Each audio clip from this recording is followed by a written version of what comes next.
비가 내리고 있는 5월 세 번째 주일, 오늘도 여전히 주님을 사랑하고 주님 품에 나온 여러분들에게 하나님의 위로와 하나님의 평강과 하나님의 축복이 넘치기를 축원합니다.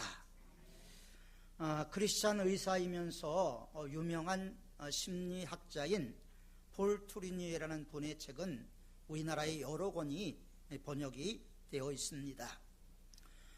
그분은 많은 저서를 통해서 인생이 인생되기 위해서는 대화가 필수적이다, 이렇게 말을 했습니다. 건강한 정신은 건강한 대화에서 비롯된다라고 그분은 말을 하고 있고, 그런 의미에서 고독이라는 것을 그는 병리 현상으로 구분을 했습니다. 저와 여러분들은 영적인 존재지요. 따라서 영적인 존재인 우리는 영적인 교류가 있어야 하고, 영적인 교류가 끊어질 때 파멸이 될 수밖에 없는 것입니다. 비극이 되고 또 자기 마음의 벽에 갇히는 모습이 되게 되죠. 그래서 다른 사람들의 마음 앞에 내 마음이 열려져서 소통을 해야 되는데, 흔히 우리 주위에는 세상에 믿을 사람 아무도 없어, 이렇게 말하는 사람이 있습니다. 참으로 불행한 사람이지요. 누구와도 소통이 안 되고 스스로의 감옥 속에 갇혀 있는 사람들을 우리는 종종 발견을 하게 됩니다. 내 말은 아무도 믿어주질 않아. 아무도 나는 사랑할 수가 없고 나를 사랑해주는 사람도 없어, 이렇게 말하는 사람들이 참 얼마나 아픈 사람입니까? 정신적인 비극이지요. 폴 투르니에는 이런 관계의 소통이 대화가 없기 때문에 이루어지는 것이고, 대화 중에서 가장 중요한 대화는 하나님과 우리와의 관계의 대화라고 정의를 했습니다. 가끔 어머니의 등에서 이 떼를 쓰는 아이들을 종종 보게 됩니다.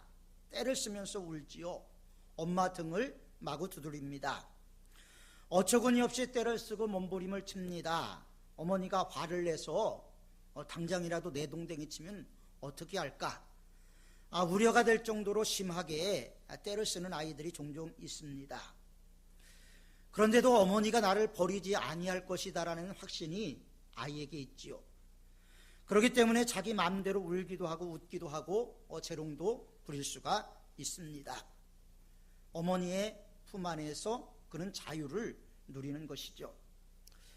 이것을 우리는 정신적인 자유라고 이야기하고, 어머니와 이런 관계가 올바로 이루어지는 것을 심리학에서는 애착관계라고 이야기를 하고 있습니다. 그렇다면 우리와 하나님의 대화는 어떤 것일까요? 하나님과 우리와 대화를 해야 된다라고 이야기를 하는데, 하나님과의 대화는 그럼 과연 무엇일까요? 그것은 하나님의 뜻을 받아들이고 믿는 것입니다. 하나님께 아뢰는 것입니다. 그리고 응답을 받는 것이 우리는 하나님과의 대화, 곧 기도라고 말을 합니다. 그런데 기도를 하기 위해서는 하나님과 올바른 관계가 정립이 되어야 되죠. 올바른 응답을 받기 위해서는 하나님과 나와의 관계에 올바로 정립이 되지 않고서는 불가능하게 되는 것입니다. 하나님을 보고 나를 알 수 있고, 또 나를 보고 하나님을 알 수 있는 그런 관계가 중요하다는 것이죠. 우리는 대체적으로 아들을 보면 그 아버지를 알 수 있다라는 말을 합니다. 또 아버지를 보면 그 아들을 알 수도 있지요. 그래서 종교개혁자이며 장로교를 세웠던 장 칼뱅이라는 사람은 하나님에 대한 지식 없이는 사람에 대한 지식도 있을 수 없다. 그러니까 인간론의 가장 기본적인 것은 뭐냐면 하나님을 전제로 하고 이루어질 수밖에 없다라는 것이죠. 성경 내용이 바로 그런 내용이죠. 제약된 인간의 세상 속에 어떻게 하나님이 간섭하시고 어떻게 하나님이 개입하셨는가 하는 것을 보여주는 것이 바로 성경의 말씀입니다. 그러니까 성경을 읽을 때 무엇을 알 수 있느냐면 나를 알 수 있는 것이죠. 내 삶 속에 함께 하시는 하나님, 그리고 내 삶 속에 관여하시는 하나님을 알기 위해서 우리는 순종이 필요하고, 순종에서 더 나아가서 하나님과의 대화적 관계가 형성이 되어야 하는 것입니다. 예수님께서 하나님에 대한 계시자이죠. 그래서 하나님은 만나주시는 하나님입니다. 우리를 만나주시는 하나님이에요. 우리가 하나님 앞에 나갈 수 있는 존재가 아니고요, 하나님 앞에 나갈 수 없는 우리를 위해서 하나님이 친히 우리를 위해서 찾아오셨다. 이게 사도 요한이 갖고 있는 요한서에 나오는 말씀의 핵심 내용입니다. 일반적으로 유대 사람들은 하나님을 이렇게 생각을 했습니다. 하나님은 초월적인 하나님이다.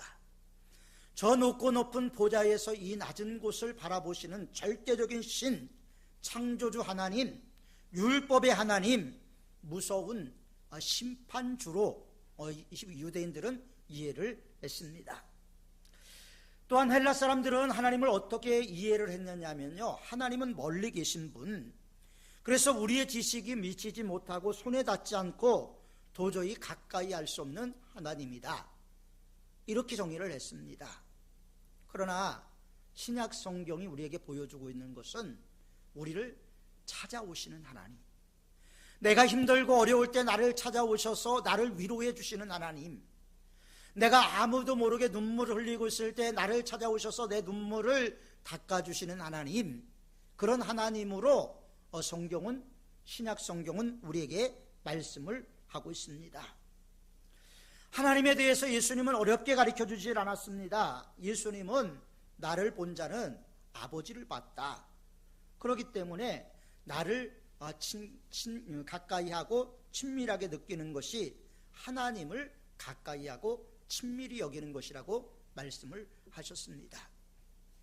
왜냐하면 하나님은 말씀이 육신이 되어 예수 그리스도가 이 세상에 오신 것이죠.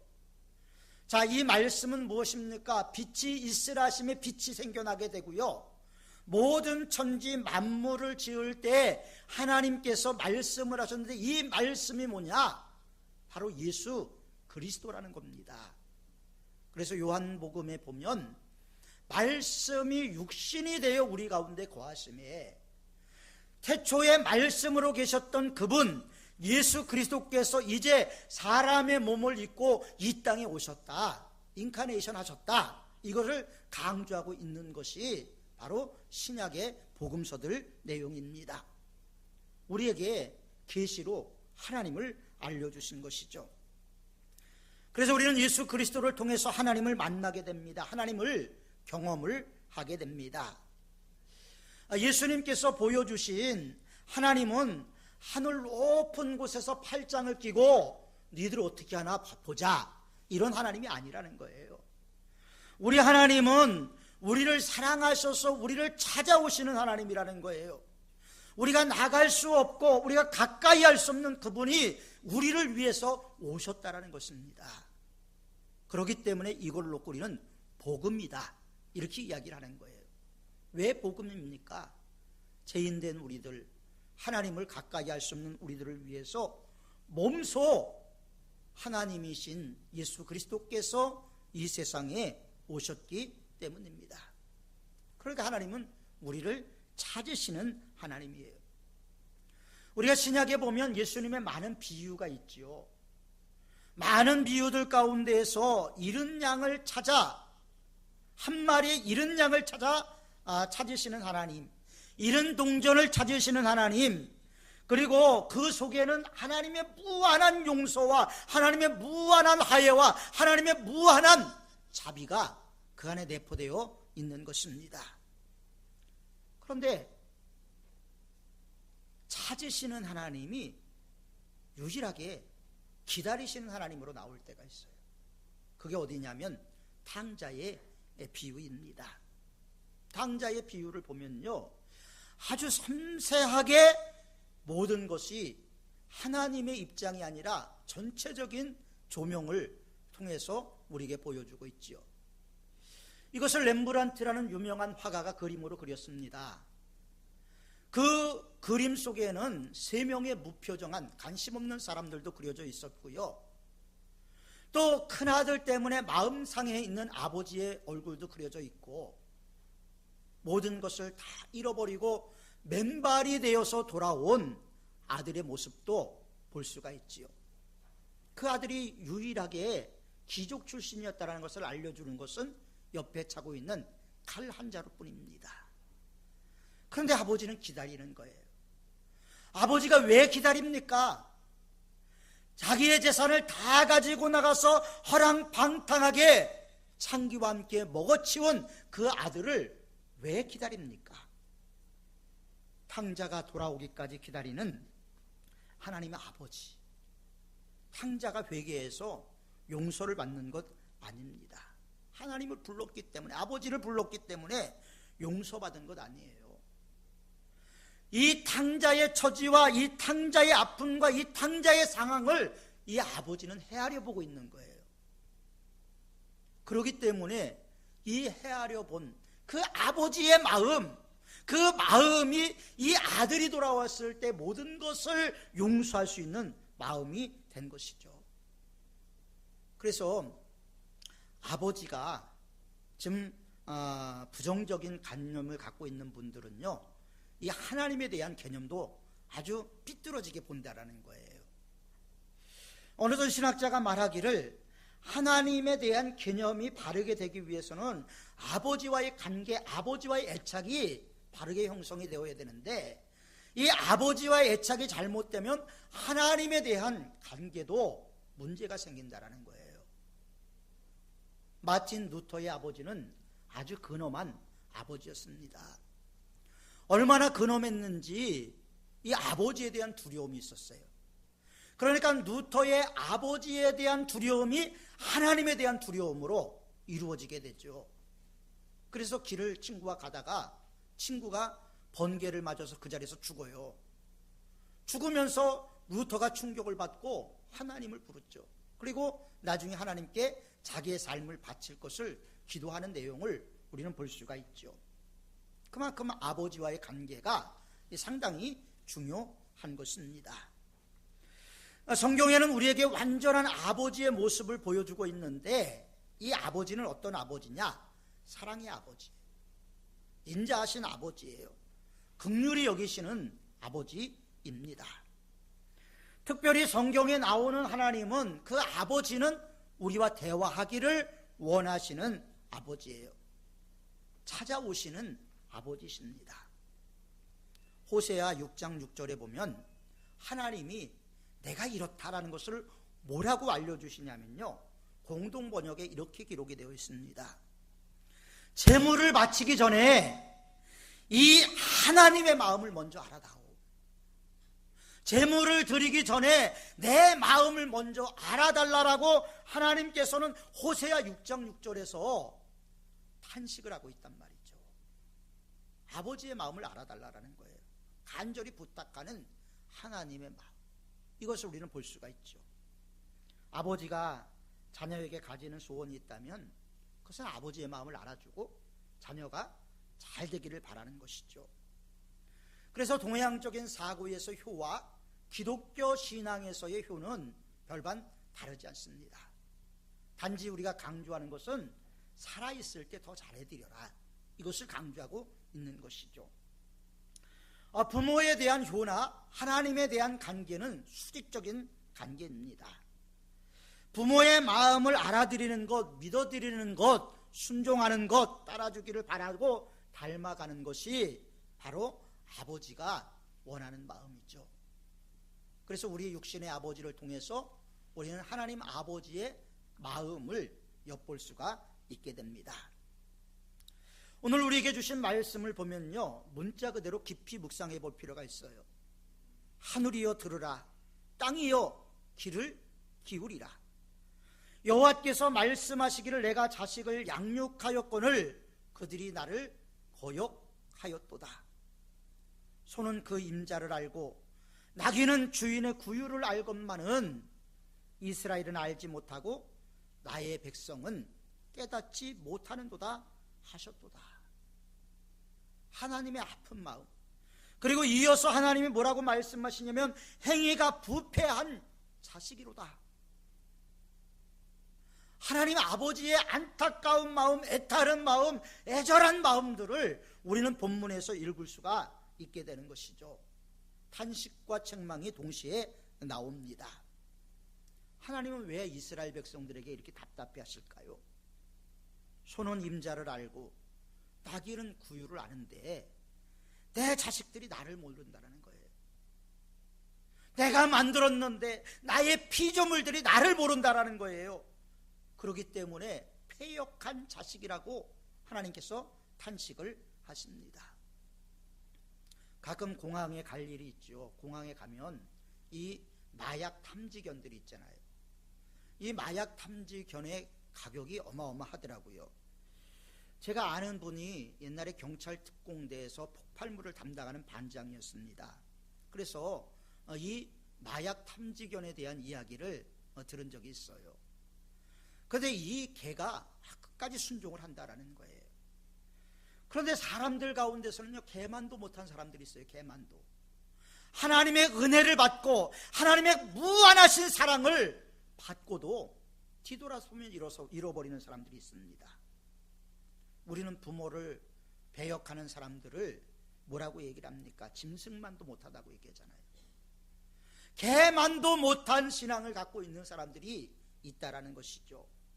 그래서 슬프다 범죄한 나라요 행위가 부패한 자식이로다. 오늘 본문은 그렇게 탄식을 하고 있지 않습니까? 부성적인 사랑에 뿌리를 내리고 있는 것이죠. 하나님의 사랑, 하나님의 가슴 아픈 그런 모습을 우리는 볼 수가 있게 되는 거예요. 여러분, 우리 자녀가 속을 새길 때 얼마나 힘이 듭니까? 특별히 사춘기를 지날 때 너무나 힘들지요. 그렇지만 그것도 우리가 포기하지 않지 않습니까? 하나님도 그런 거예요. 우리 포기하지 않습니다. 우리를 향한 하나님의 약속은 절대 파기될 수 없고 하나님이 우리를 잡은 손을 절대 놓지 않는다라는 것을 우리는 성경을 통해서 볼 수가 있기 때문입니다. 그렇지만 오늘 다시 본문 5절로 돌아가면 너희가 어찌하여 매를 더 맞으려고 더더욱 패역하느냐. 하나님 우리 버리지는 않지만 우리가 패역하니까 어떻게 행하고 계시는가. 온 머리는 병들었고 온 마음은 피곤하였으며 발바닥에서 머리끝까지 성한 곳이 없지 상한 것과 터진 것과 새로 맞은 흔적뿐이여거늘 그것을 짜며 싸매며 기름으로 유하게 함을 받지 못하였도다. 여기에 보면요, 새로 맞은 흔적, 이미 맞은 자리에 또다시 맞은 새로운 흔적들이 있다라는 거예요. 그러면서 하나님이 가슴 찢으며 하시는 말씀이 뭡니까? 어찌하여 더 맞으려고 하느냐. 이미 맞았습니다. 그로 인해서 상처가 생겼습니다. 몸에서 피가 흐르고 있습니다. 그 흐르는 피도 싸매어 주지 못했는데 또 패역을 해가지고 또 맞을 일을 하는 거예요. 이스라엘 백성들이 그랬다라는 거예요. 그리고 이스라엘 백성들의 모습이 어쩌면 우리들의 모습일지도 모르지요. 잘못해서 또 때려야 되겠는데 때릴 자리가 없는 거예요. 온몸이 매맞은 상처와 멍투성이라 더 이상 때릴 자리가 없을 때 하나님의 마음이 얼마나 아프겠습니까? 이것이 아버지 하나님의 마음이에요. 그래서 때릴 자리가 더 없으니까 왜 더 맞으려고 하느냐고 안타깝게 탄식하는 모습을 우리는 볼 수가 있게 되죠. 우리가 자녀들을 양육하다 보면 부득불 매를 들 때가 있습니다. 매를 들 때 아이를 때리는 마음이 좋습니까? 힘들잖아요. 더 힘듭니다. 매 맞는 것보다 때리는 게 더 힘들어요. 그런데도 왜 때립니까? 잘못된 것을 고치기 위해서 때리는 거예요. 그래서 하나님은 우리가 하나님의 백성으로서 전인적인 삶을 살아가기를 원하시기 때문에 우리를 징계하시기도 하고 우리가 건강한 삶을 살아가기 위해서 때로는 우리에게 어려움을 주시기도 합니다. 하나님은 징계하시는 하나님이에요. 그러나 징계가 목적이 아니에요. 하나님은 우리를 사랑하시기 때문에 우리를 징계하시는 거예요. 사랑하지 않는데 우리를 징계한다는 건 미움이죠. 중국에 이제 한나라 때 한백요라는 아주 유명한 효자가 있었습니다. 그 어머니는 자녀가 잘못할 때마다 매를 때렸어요. 근데 이 한백요가 장성해서 어른이 되었을 때도 잘못하면 어머니가 종아리를 걷게 해갖고 회초리로 매를 때렸답니다. 하루는 어머니 앞에서 매를 맞으면서 이 아들이 눈물을 흘립니다. 그러자 어머니가 너는 지금까지 맞으면서 한 번도 운 적이 없는데 왜 눈물을 흘리냐? 그러자 이 한백요가 이렇게 얘기를 했습니다. 전에 어머니가 저를 때릴 때는 종아리가 아프더니 이제는 어머니가 세잔해져서 때려도 아프지가 않습니다. 그렇게 이야기하면서 눈물을 흘렸답니다. 이게 효도죠. 이런 마음이 하나님을 향한 마음이 되어야 되는 거죠. 때로는 우리는 하나님으로부터 징계를 받고 괴로워합니다. 그러나 징계하는 아버지의 마음도 우리가 헤아려 볼 필요가 분명히 있다는 것이죠. 그렇게 우리를 사랑하시는 하나님의 마음을 헤아려 봐야 되는 거죠. 어찌 매를 더 맞으려 하느냐? 그만큼 맞았으면 되지 않았느냐? 말씀하신 그 하나님의 마음. 마태복음 7장 11절에도 부모의 마음이 어떤 마음인가 말씀을 하고 있는데 너희가 악한 자라도 좋은 것으로 자식에게 줄 줄 알거든. 악한 자도 그렇게 한다라는 거예요. 그런데 하나님이 그러지 않겠냐?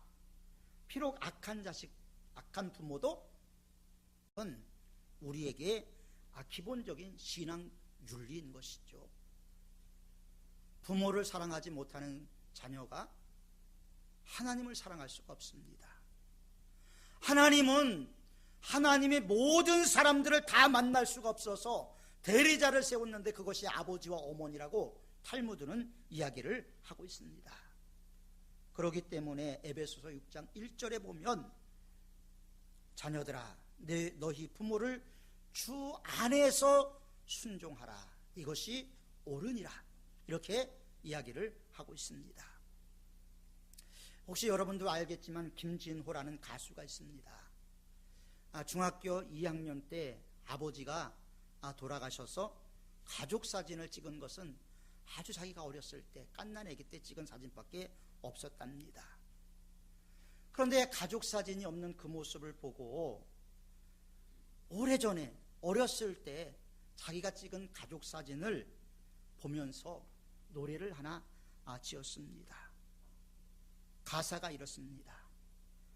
바쁘게 살아온 당신의 젊음에 의미를 더해줄 아이가 생기고 그날에 찍었던 가족 사진 속의 설레는 웃음은 빛발에 가지만 어른이 되어서 현실에 던져진 나는 철없는 아들이 되어서 이곳저곳에 깨지고 또 일어서다. 어느 날 꺼내본 사진 속에 아빠를 닮아있네. 내 젊음 어느새 기울어 갈 때쯤 그제야 보이는 당신의 날들이 가족 사진 속에 미소 띈 젊은 아가씨의 꽃피던 시절은 나에게 다시 돌아와서 나를 꽃피우기 위해 걸음이 되어버렸던 그을린 그 시간들을 내가 깨끗이 모아서 당신의 웃음꽃 피우길 이런 가사의 내용입니다. 우리 마지막으로 우리가 진정으로 부모님을 생각하면서 가정의 달을 보내기 위해서 우리 김진호라는 가수가 부르는 우리 가족사진이라는 영상을 보도록 하겠습니다. 이건 우리에게 기본적인 신앙 윤리인 것이죠. 부모를 사랑하지 못하는 자녀가 하나님을 사랑할 수가 없습니다. 하나님은 하나님의 모든 사람들을 다 만날 수가 없어서 대리자를 세웠는데 그것이 아버지와 어머니라고 탈무드는 이야기를 하고 있습니다. 그렇기 때문에 에베소서 6장 1절에 보면 자녀들아, 너희 부모를 주 안에서 순종하라. 이것이 옳으니라. 이렇게 이야기를 하고 있습니다. 혹시 여러분도 알겠지만 김진호라는 가수가 있습니다. 중학교 2학년 때 아버지가 돌아가셔서 가족 사진을 찍은 것은 아주 자기가 어렸을 때 갓난 아기 때 찍은 사진밖에 없었답니다. 그런데 가족 사진이 없는 그 모습을 보고 오래전에 어렸을 때 자기가 찍은 가족 사진을 보면서 노래를 하나 지었습니다. 가사가 이렇습니다. 바쁘게 살아온 당신의 젊음에 의무를 더해줄 아이가 생기고, 그날에 찍었던 가족 사진 속의 설레는 웃음은 빛발에 가지만 어른이 되어서 현실에 던져진 나는 철없는 아들이 되어서 이곳저곳에 깨지고 또 일어서다. 어느 날 꺼내본 사진 속에 아빠를 닮아있네. 내 젊음 어느새 기울어 갈 때쯤 그제야 보이는 당신의 날들이 가족 사진 속에 미소 띈 젊은 아가씨의 꽃피던 시절은 나에게 다시 돌아와서 나를 꽃피우기 위해 걸음이 되어버렸던 그을린 그 시간들을 내가 깨끗이 모아서 당신의 웃음꽃 피우길, 피우길, 피우길, 피우길. 이런 가사의 내용입니다. 우리 마지막으로 우리가 진정으로 부모님을 생각하면서 가정의 달을 보내기 위해서 우리 김진호라는 가수가 부르는 우리 가족사진이라는 영상을 보도록 하겠습니다.